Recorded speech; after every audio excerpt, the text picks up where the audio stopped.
Well, welcome to the next episode of the Christ-centered cosmic civilization as we continue to think through atonement. Now, in the last episode, we got right into Schleiermacher's account of the death of Jesus. And that is part of... We were doing that because we wanted to examine an example, and really one of the most powerful examples for the modern world, of those who see the cross as primarily facing towards humanity. And that is that the reason Jesus died, all the way through this, we're asking the question, why did Jesus die? And Schleiermacher doesn't really have Jesus as God, not really, not in a classical sense, but we're really, like, if we understand that Jesus is God, he's all the fullness of God in bodily form, this enormously powerful question is, why would the immortal God die? And we've seen that there are these three orientations, like that the cross is facing towards humanity, or the cross is facing towards cosmic enemies, sin, death, and the devil, or the cross is facing towards God and it's accomplishing something within God. Now, we're going to argue in this whole series that you need all three elements of that to have a proper biblical account of what's happening in the death of Jesus, the death of God. But what people really take one of these to be the primary thing, and that becomes the main anchor point from which other things are said. Now, for Schleiermacher, it is really entirely facing towards humanity, and the effect of the cross, he really doesn't have it as something that is purposed by God or intended by Jesus even, but rather once this situation was forced upon him, the way he behaved in that situation has a massive consequence on humanity as a whole, because it changes the way humans think or feel about God, about themselves, about sin and punishment. And so that's what we're continuing to explore. Now, the Schleiermacher is one of the very best examples of this approach in one sense, because his whole system is internally consistent. So he has a very clear reason why the death of Jesus has this effect. Why the death of Jesus breaks this connection between sin and punishment and so on. But other people who say that the cross of Jesus faces towards humanity in order to change how humanity thinks about God, the love of God, or so on,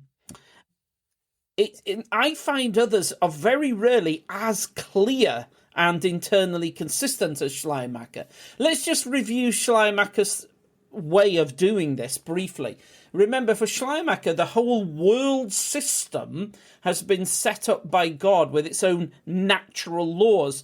So remember, Schleiermacher is extremely Enlightenment kind of guy, coming after the 17th century, 18th century. This clock, the universe is essentially a machine, and the God who made it with its own internal mechanism, laws, and it doesn't need any outside interference. It's a self-contained clockwork machine. That is the worldview of someone living in 1800 in that kind of the cultured despisers of Christianity. I think that if they have any view of God and the universe at all, it's that God, if God is such a good creator, he must have created the universe with this perfect set of natural laws, so it governs itself. It doesn't require tinkering with, because miracles are perceived as only necessary if the universe hasn't been set up correctly. It's hard for us today to get into that but into the mentality of the European intelligentsia of 1800. But for them, the idea of the scientific laws of the universe and there being a perfect chain of cause and effect in a closed system of the universe, to them that's a kind of absolute dogma of reality. And so Schleiermacher accepts that and says, yes, those laws, natural laws of the universe, they are the law of God. That's how God has set the universe up, and we are to have this sense of absolute dependence upon this closed system of cause and effect, and that is a dependence upon God. So the laws that govern all human behavior and all activity in the universe, they have been set up by God. They're internal to the universe, and crucially, therefore, sin, morally bad behavior, has got its own negative consequences. We saw that at the end of our last study.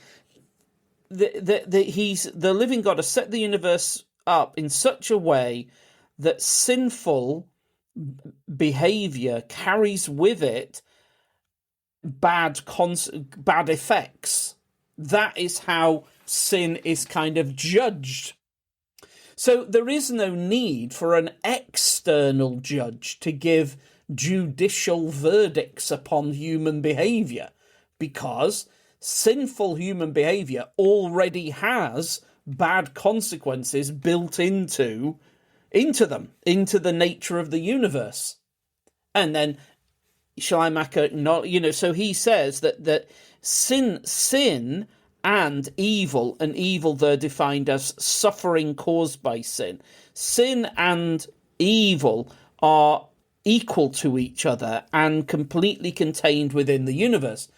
So he does acknowledge that the sinner many times doesn't feel the consequences for themselves. They commit sin, but it's other people who feel the consequences, and therefore it's other people who bear the punishments for the sinner's sin. Others carry the punishment of the sinner's sin, bear the burden of their sin. But yet, so sin and evil are equal to one another, and they do not reach beyond this world. Remember, for Schleiermacher, we can say nothing about metaphysical realities at all. He accepts the kind of Kantian framework that all our language and points of reference are physical, and therefore we cannot say anything metaphysical at all. And Schleiermacher does sort of say, well, there is nothing to be said about that. So it's all enclosed within the world. So the cross changes everything, because this human, Jesus Christ, is the human with the perfect consciousness of God, and he is able to be in perfect harmony with God whilst enduring the punishments of the sins of the religious leaders and Roman military political leaders of his day. And therefore Jesus breaks our association of sin with punishment, and therefore we can kind of accept God's love, his blessing towards us, regardless of this equation between sin and punishment. And anyway, to accept the love of God, the blessing, the benediction, as he says, of God, that's the cure for our sinful behavior anyway. Like, once we have this consciousness of God, we won't do sins, and therefore all the suffering caused by sin will dwindle away.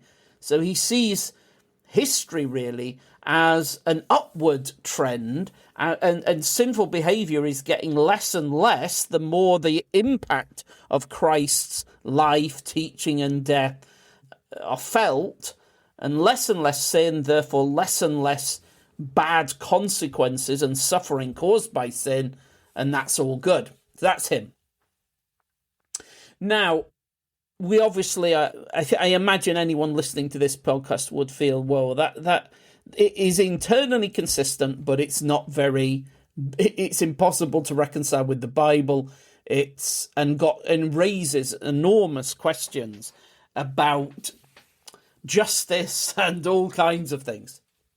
Now, others have different versions of a human facing account of the death of Jesus, the death of God. And many who try to make a human facing account of the cross and have that as the primary meaning of the death of Jesus. Most of the others I've read that do this do not tie themselves so completely to a kind of deist account of the universe. But the key to this approach is kind of to the main things that need to be addressed is not death, the devil, or sin, or even God, but human attitudes or something like that. Now, of course, to do that, to make the cross primarily human facing, what is necessary is then to say that death as such, or the devil, or sin, or God, but let's leave the God component for a moment. But death, the devil, or sin, those are not the primary things that need to be addressed in the cross. Now, how does Schleiermacher achieve that? Well, Schleiermacher does this because, so is death something that needs to be defeated by the death of Jesus? Well, Schleiermacher really says no, because death is just a natural part of life. It's an intrinsic aspect of life in this universe. It existed before human sin and after human sin, and there's no link, no natural link between sin and death. What in a way, look, if we meditate on the death of Jesus, perhaps we can see how to face death with a calm dependence upon God, but it doesn't actually change death. Death is just an entirely natural feature of the universe. Death is a feature of biological life for finite creatures. So Schleiermacher is like a classic moralist in saying that death is not caused by sin. Death is just part of the world, in an inevitable feature of finite biological life. But and then when it comes to the devil and demons, well, Schleiermacher, his chapter on it, I think it's sections 44 and 45 of his Christian faith.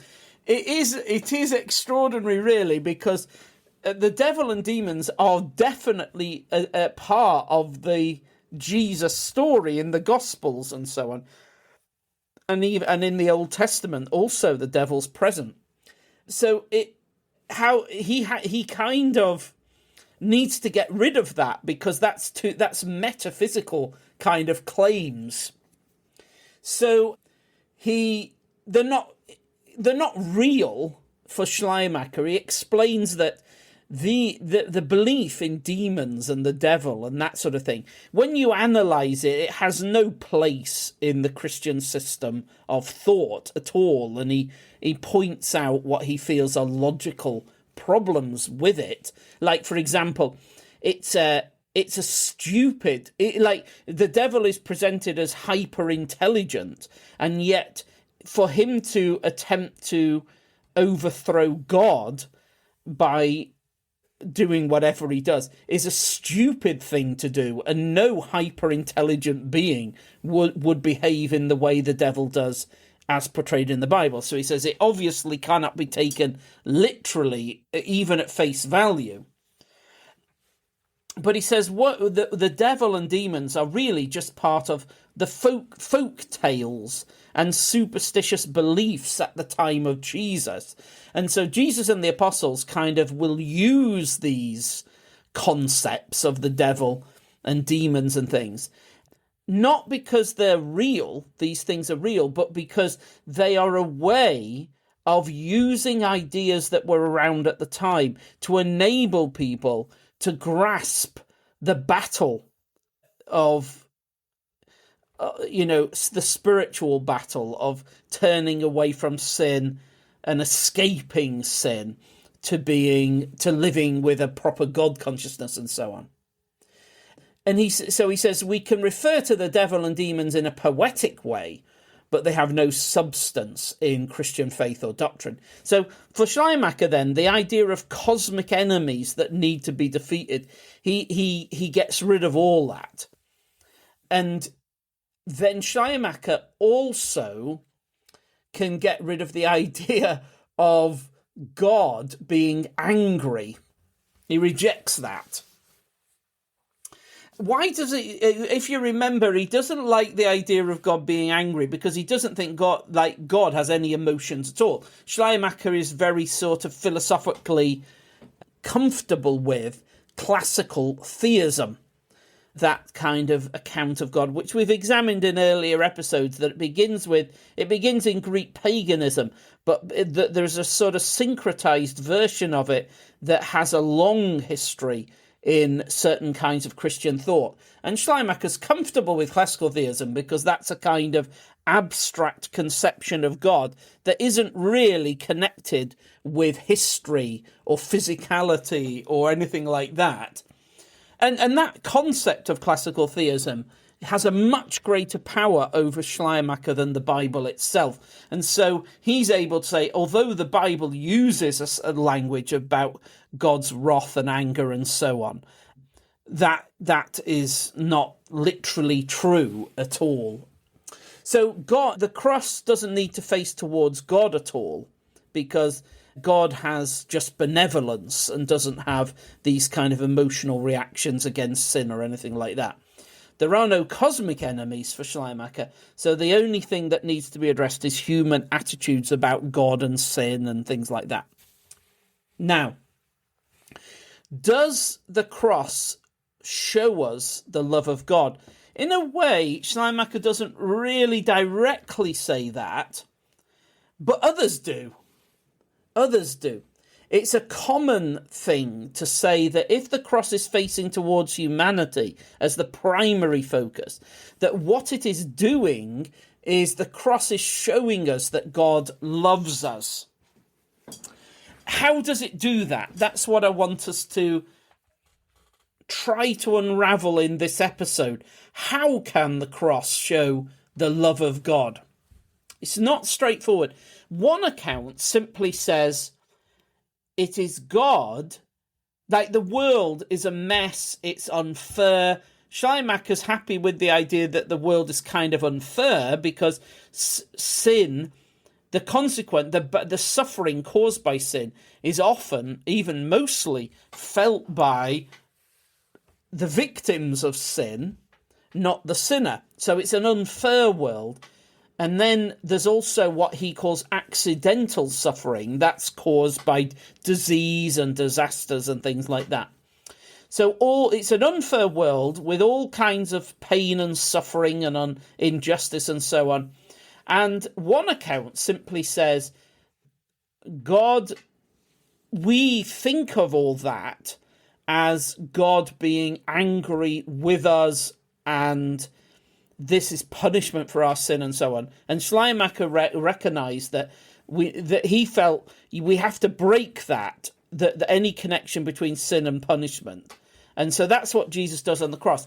But other people have other versions of that and have it more like a kind of empathy thing, that what God sees us suffering in this unjust universe that's full of death and pain and disease. And what God essentially does is say, I'll become one of you and sit with you right in the midst of all this pain and suffering and empathize with you. And instead of standing over at a distance looking at you from a transcendent height of comfort, what God does is kind of climbs down into the pain and suffering and kind of puts his arm around us and says, yeah, it's terrible, isn't it? I'm going to suffer it with you and feel it with you and try to comfort you in it. And that's what the cross is doing, that God doesn't stand at a distance from the suffering, but comes and gets into it, feels empathy with us, intends to comfort it in us, and kind of feel it with us. Now, of course, there is a sense in which the cross, that is what is happening. It's impossible to look at the cross and believe that God is disengaged from injustice and suffering. This is the gods of other religions stand at a distance, transcendent, far removed, and boast that they are incapable of suffering and death. Whereas our God boasts that he is capable of dying with us and for us and so on. And so the cross does demonstrate that the living God is not disengaged and standing in a cold transcendence, unmoved by human suffering. The real and living God has suffered with us, for us, as one of us. So there is lots to be said about that. But is that the primary meaning? Is that the primary meaning? It's hard to see that it is. The Bible doesn't really seem to say so. It doesn't really talk about it as primarily. All that language of sacrifice in Exodus and Leviticus and so on, very, very little of that I can perceive would fit within that kind of a model of God coming in and simply saying, "Isn't it awful? I will feel its awfulness with you and comfort you in it." And then I haven't got an answer to it. I don't know how to get rid of it, but I'm with you in it.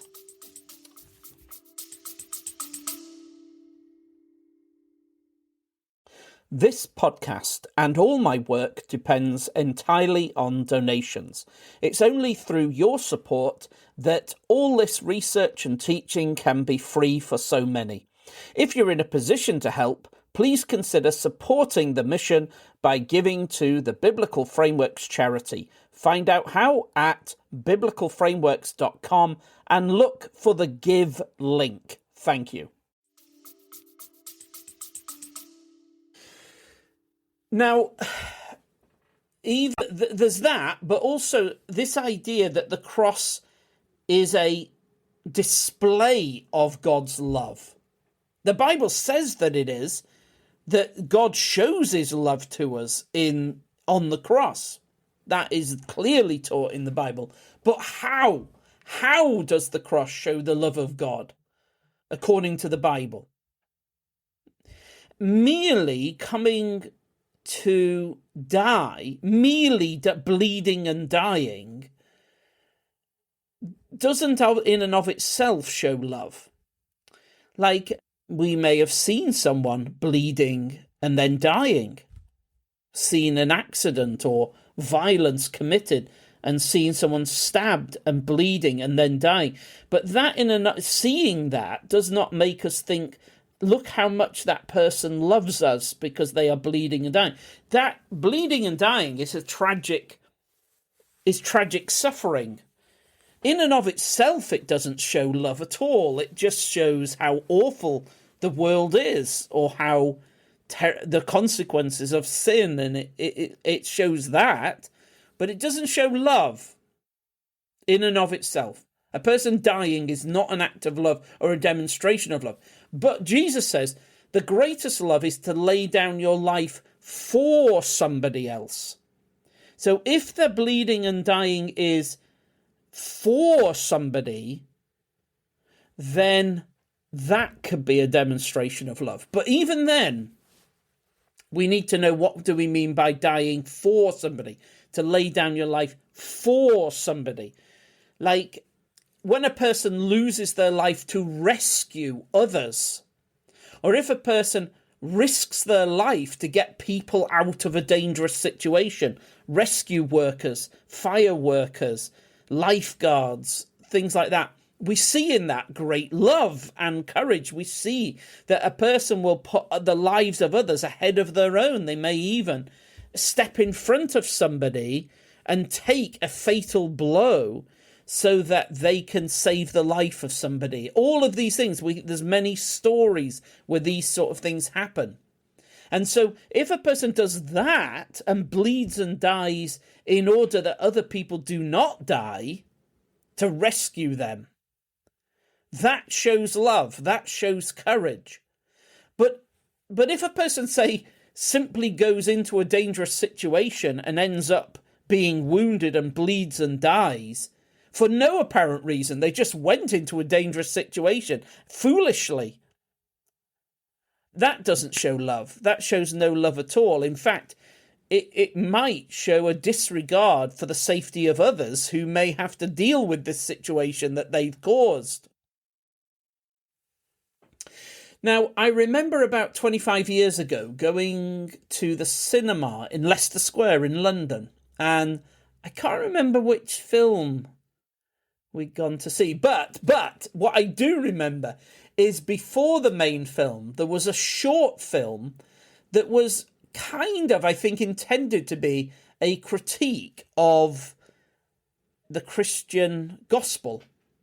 But it didn't say that at any point. But when I explain what the short film had, you'll understand it. And I was then, for the rest of my time in the cinema, I couldn't stop thinking about this little film. That's probably why I can't remember what the main film was. See, in this short film, in it, a boy is in love with a girl, and the girl doesn't seem very interested in him. So, as I recall, I think he gets into her flat. He either breaks in or he's able to go in.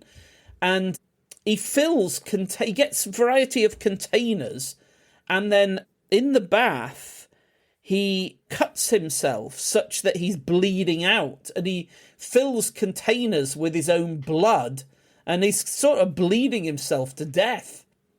And then she turns up and she's absolutely horrified. What are you doing? And he just keeps saying, I'm showing you that I love you. I'm showing you I love you. See, look at my blood that I've bled out. This shows that I love you. I'm showing you how much I love you. Look, here's my blood. And then, it's a terrible scene, a gory, horrible scene. She's horrified, screaming. I think she has to phone the police and things, and it ends like that. The point of the film seemed to be that how is Jesus dying and bleeding? How does that show love? It's just weird. The film was kind of saying it's just weird. That doesn't show love. Why do Christians think that shows love? It doesn't show that God loves us. In and of itself, somebody bleeding and dying is just a tragic event. But and if they do it deliberately to say, this shows that I love you, it's just weird. It's not loving. That is not how you show love, by bleeding out and dying. Okay, fair point. I get the point of that little film, what they were trying to say. So the mere fact of Jesus bleeding and dying does not show love. It is only a demonstration of love if there is a great benefit gained for humanity from his bleeding and dying. If he is going into danger to either defeat an enemy too powerful for us, if he's going to defeat death itself, for example, or if he is in some way defeating the devil, or if sin is some kind of tyrant that captures humanity and it is defeated by whatever he's doing on the cross, or if he is bringing about some kind of change within God so that God can relate to us differently because of what happens on the cross, that God can forgive us for sin, cleanse away our corruption, whatever. If any of these things are true, that Jesus is doing so, he's putting himself into this dangerous situation to rescue us. He risks his life and loses his life. He loses his life in order to rescue us, in order that we do not die, in some sense. He's doing what the rescue workers do when they go into a city, or a champion who goes to fight on behalf of others and wins a victory, but at the cost of his own life. And all of those concepts, we understand that a death shows love in those ways. So if he's doing that, then the cross can be a powerful demonstration of love.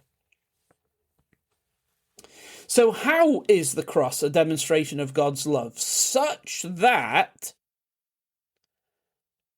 what is it that is occurring so that it really is a demonstration of God's love?